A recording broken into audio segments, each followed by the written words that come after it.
শুনবেন স্থানীয় সংবাদ। আসসালামু আলাইকুম।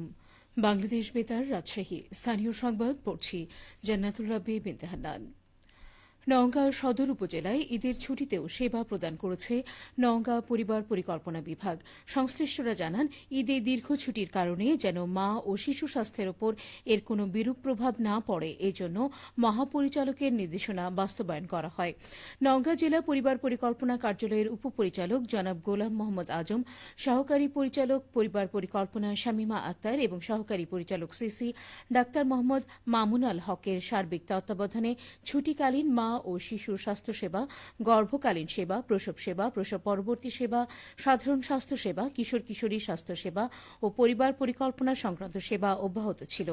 5 থেকে 14 জুন পর্যন্ত ছুটির সময়ে উপজেলায় 53 জন গর্ভবতী মায়ের যত্ন, 9 জন মাকে প্রসবোত্তর সেবা, 5 জন মায়ের স্বাভাবিক প্রসব সেবা, 2 জন মাকে প্রসবকালীন জটিলতায় রেফার, 22 জন শিশু সেবা, 19 জন সাধারণ পুরুষ রোগী, 77 জন মহিলা সাধারণ রোগী, 4 জন কিশোর, 9 জন কিশোরী এবং 2 জনকে ইনজেকশন সেবা প্রদান করা হচ্ছে। করোনা ভাইরাসের আশঙ্কাজনক ঊর্ধ্বগতির বিষয়টি আমলে নিয়ে বগুড়া জেলা উন্নয়ন সমন্বয় সভায় সদস্যদের মাঝে মাস্ক বিতরণ করা হয়েছে।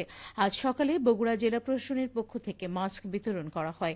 জেলা উন্নয়ন সমন্বয় সভায় সভাপতিত্ব করেন বগুড়া জেলা প্রশাসক ও জেলা ম্যাজিস্ট্রেট হোসনা আফরোজা। জেলা প্রশাসকের সম্মেলন কক্ষে আয়োজিত এই সভায় উপস্থিত ছিলেন পুলিশ সুপার জেদান আল মুসা, সিভিল সার্জন AKM মোফাক্খারুল ইসলাম, অতিরিক্ত জেলা প্রশাসক মোহাম্মদ মিসবাউল করিম। এ সময় বক্তারা বলেন, এখন থেকে নিয়মিত মাস্ক পরা সহ নিয়মিত হাত ধৌত করা, সামাজিক দূরত্ব বজায় রাখা, হাঁচি কাশির ক্ষেত্রে মাস্ক অথবা বাহু ব্যবহারের ব্যাপারে জনগণকে সচেতন করতে হবে। একই সাথে করোনা ভাইরাসের বিষয়ে সকল পর্যায়ের সরকারি বেসরকারি কর্মকর্তাগণকে গুরুত্বপূর্ণ দায়িত্ব পালনেরও আহ্বান জানানো হয়। নাটোর জেলার 3টি সরকারি মাধ্যমিক বিদ্যালয়ের একাডেমিক ভবন নির্মাণের উদ্যোগ গ্রহণ করেছে শিক্ষা প্রকৌশল অধিদপ্তর। বিদ্যালয় 3টি হল নাটোর সরকারি বালক উচ্চ বিদ্যালয়, নাটোর সরকারি বালিকা উচ্চ বিদ্যালয় এবং সিংড়া দমদমা বালিকা উচ্চ বিদ্যালয়। 6 তলা বিশিষ্ট প্রতিটি ভবন নির্মাণে ব্যয় ধরা হয়েছে 6 কোটি টাকা। এসব ভবনে classroom, teachers room, common room, laboratory এবং ওয়াশরুম থাকবে। শিক্ষা প্রকৌশল অধিদপ্তর নাটোর জেলা কার্যালয়ের নির্বাহী প্রকৌশলী মাতোয়ারা পারভিন জানান, টেন্ডার প্রক্রিয়া সম্পন্ন করে দ্রুত নির্মাণ কাজ শুরু করা হবে। নওগাঁ জেলা আইন শৃঙ্খলা কমিটির নিয়মিত সভা অনুষ্ঠিত হয়েছে। আজ সকালে জেলা প্রশাসকের সম্মেলন কক্ষে অনুষ্ঠিত সভায় সভাপতিত্ব করেন জেলা প্রশাসক মোহাম্মদ আব্দুল আওয়াল। সভার শুরুতেই জেলার বিগত মাসের আইন শৃঙ্খলা পরিস্থিতি তুলে ধরে পর্যালোচনা করা হয়। এছাড়া নওগাঁ শহরের যানজট নিরসনে ট্রাফিক ব্যবস্থা জোরদারকরণ, কেন্দ্রীয় বাস টার্মিনাল নির্মাণ, মাদক নির্মূল, নদীর পানি প্রবাহ নিশ্চিত করতে নজরদারি বৃদ্ধি, সীমান্ত অপরাধ, মানব পাচার, পুশ ইন ও চোরাচালান প্রতিরোধ সহ অপরাধমূলক কার্যক্রম প্রতিরোধে কার্যকর পদক্ষেপ গ্রহণের সিদ্ধান্ত গৃহীত হয়। সভায় স্থানীয় সরকারের উপপরিচালক ও পৌর প্রশাসক টি.এ. মমিন, অতিরিক্ত পুলিশ প্রশাসক ফারজানা হক, বিভিন্ন সরকারি দপ্তরের কর্মকর্তা, বিজিবি, সেনাবাহিনীর প্রতিনিধি ও অন্যান্য সদস্যগণ উপস্থিত ছিলেন। রাজশাহী কেন্দ্রীয় কারাগারের 2টি পুকুরে বিভিন্ন প্রজাতির মাছের পোনা অবমুক্ত করেছেন কারা অধিদপ্তরের অতিরিক্ত মহাপরিদর্শক কর্নেল তানভীর হোসেন। গতকাল রাজশাহী কেন্দ্রীয় কারাগার ও কারা প্রশিক্ষণ একাডেমি পরিদর্শন শেষে তিনি এই কার্যক্রমে অংশ নেন।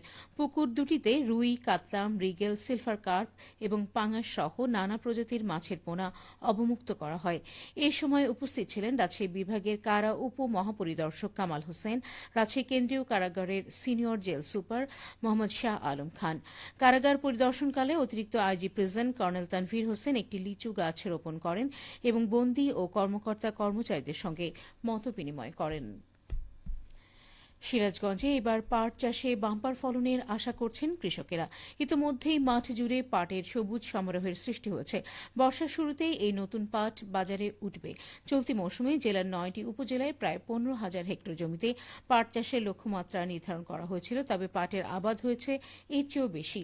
খরচের তুলনায় লাভ বেশি হওয়ায় পাট চাষে ঝুঁকে পড়েছেন কৃষকেরা। কৃষি সম্প্রসারণ অধিদপ্তর সিরাজগঞ্জের উপপরিচালক আ.জ.ম আহসান শহীদ সরকার বলেন, পাট উৎপাদন বাড়াতে কৃষকদের নানাভাবে পরামর্শ ও সহযোগিতা করা হচ্ছে কৃষি বিভাগ থেকে। এ মৌসুমে জেলায় পাটের বাম্পার ফলনের সম্ভাবনা রয়েছে। সবশেষে আবহাওয়া। আজ দুপুর 2টায় রাজশাহীতে তাপমাত্রা ছিল 32.5 ডিগ্রি সেলসিয়াস। এ সময় বাতাসে আপেক্ষিক আর্দ্রতার পরিমাণ ছিল 82%। রাজশাহী ও পার্শ্ববর্তী এলাকায় আজ সূর্যাস্ত সন্ধে 6:55। সংবাদ শেষ হল। আমাদের পরবর্তী সংবাদ বিকেল 4:05।